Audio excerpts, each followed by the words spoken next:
I'm Zhi Xingzhen, a fashion design student. To me, the charm of fabric is in its power as an honor storyteller. It gives shape to those subtle hard to express in the feelings. My creation often starts with a question. How can I make the material speak this feeling? Interior statue. Inspired by this healing and self-growth, I went through a long conversation with materials.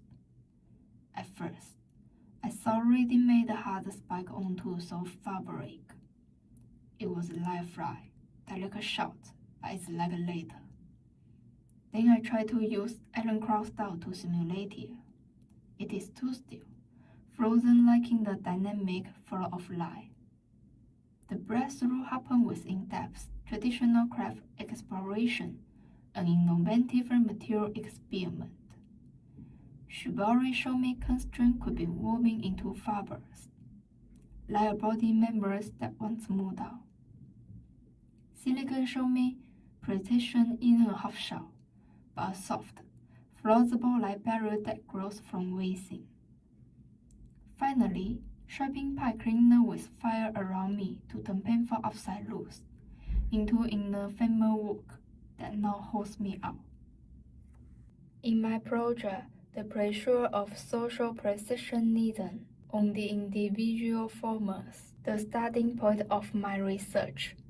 Growing up, the demand for perfection from my parents, school, and society left my feeling stifled and lost. Yet it also drove me to understand and express myself through creation. I translated their emotional experiment into the spikes in my garments. They serve both as a resistance against perfectionism and a symbol of external harm. The spikes originated from crises like tears, a pollution through which emotions solidify into visible forms amidst repression and growth. In my project, some spikes appear to grow from within, where others seem to appear from the outside, visualizing internal emotional and conflict. In this way, clothing becomes a narrative medium that carries psychological and social issues. It transforms internal struggle into external present. It offers the world both protection and vulnerability at once. In this duality, clothing becomes a quiet abdal, reclaiming one's own story. It operates at the threshold between the psychic and the social, where personal trauma negotiates with collective experience.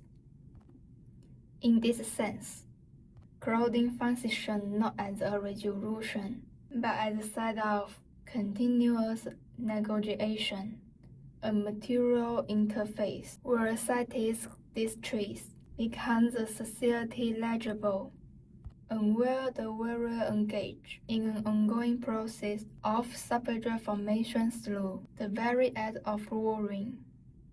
This expression shows me fabric is a speculative language that speaks of body, memory, identity. I'm eager to deepen this research into material narrative at GSA, to express how textile can carry more complex social, emotional text, contribute critical yet healing forms of expression to this field.